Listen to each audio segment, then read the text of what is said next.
अरशां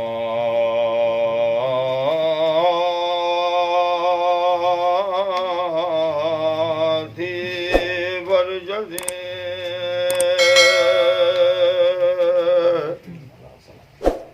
अदा तानी तहत तरा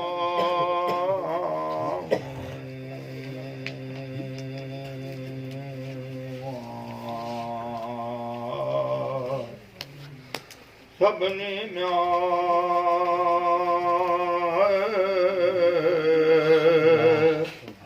सिक हज़रत नबी करीम जी मदाह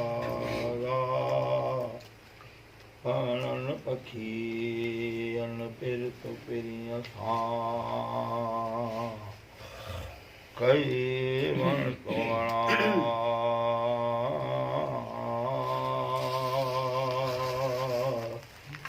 हजरन कालायो हबीब सां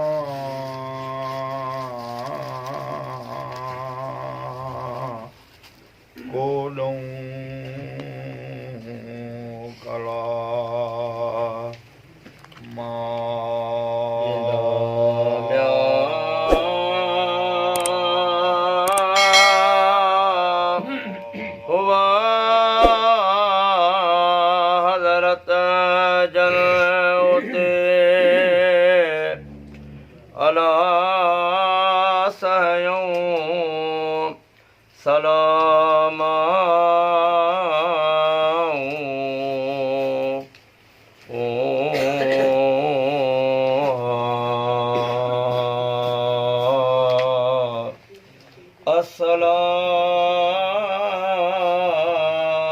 अस्सलाम अलैका या रसूल अल्लाह दिल पर आवाज़ा दाहूं दरख्त थे कयूं लूअ में लतीफ़ा आहूं म्या इश्क यो कंडयो दास में कयूं वायूं वणन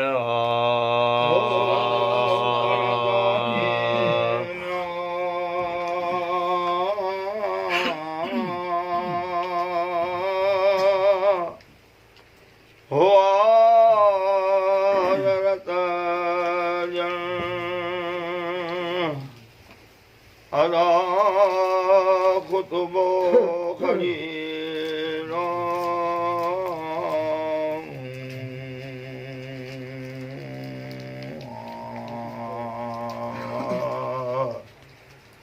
साकाठी हुई तारजी मज मस्जिद मदीना ज़ादुल्लाह शरफ़हू तज़ीमौ तकरीमा मुशर्रफ हुई महबूब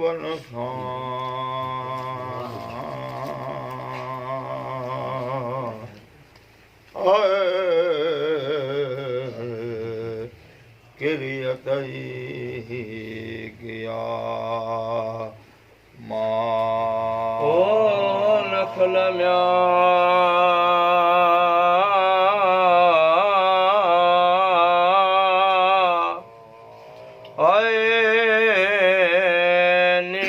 हज़रत नबी करीम सा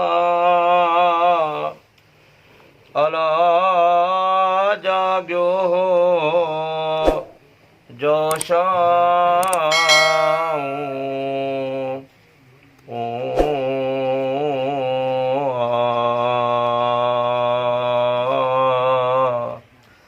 सबके म्या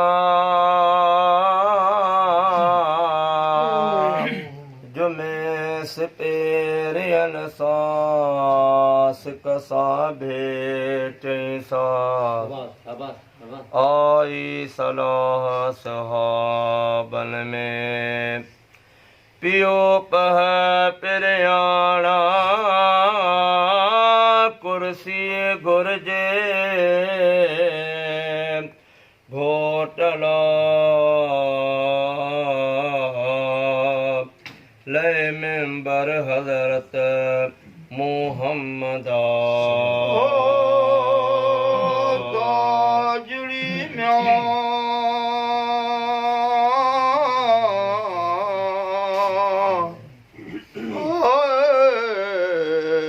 आई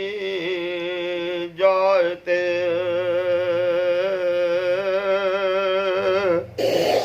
अदार कुर्सी करीमा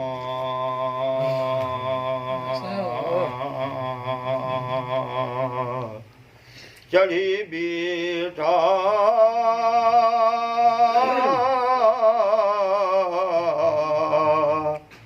उन मथे मुंज पेरी बेपरवाह काठी फाटी फिराकमा छॾे थोल खबा करे बाकारूं भार जी गिरियो गुदा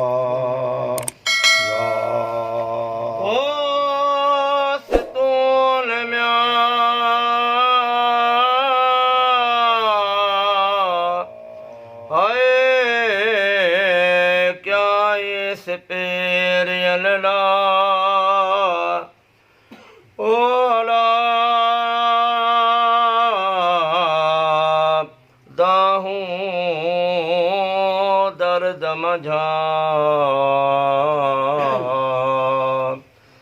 पेई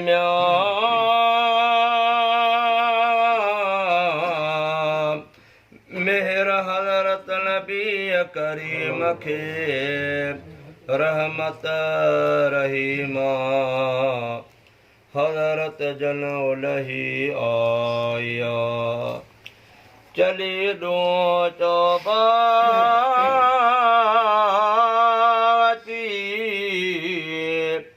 रख्याऊं सिराज सा हाय बई मुबारक हथड़ा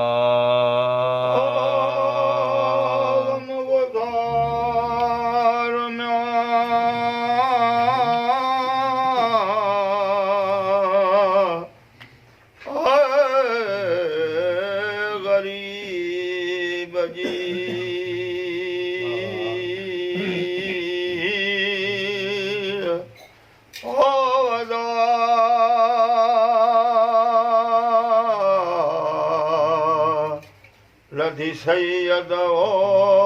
संभाला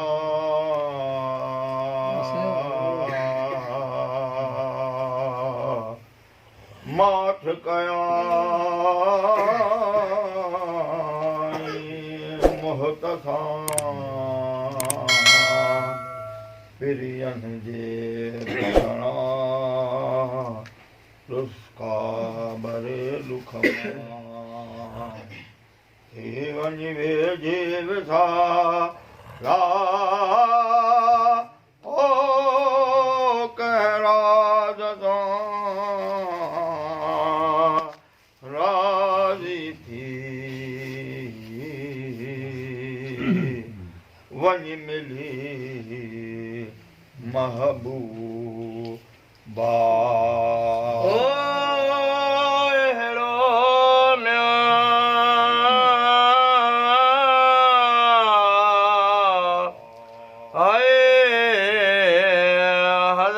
मोहम्मद कारणी ओला दो अलई दो खुदा ज़िक्र म्या जंहिंजी ज़ात जो ऊंचो थियो आला उन्ही इज़त हज़रत नबी करीम खे ॾिनी ॾातारा चो सलवात हज़रत नबी करीम ते अल्लाहुम्मा सल्लि व सल्लिम अलैहि लखे दरूदा खुदा से ईमान सां हाय कलमो जे पढ़ंदा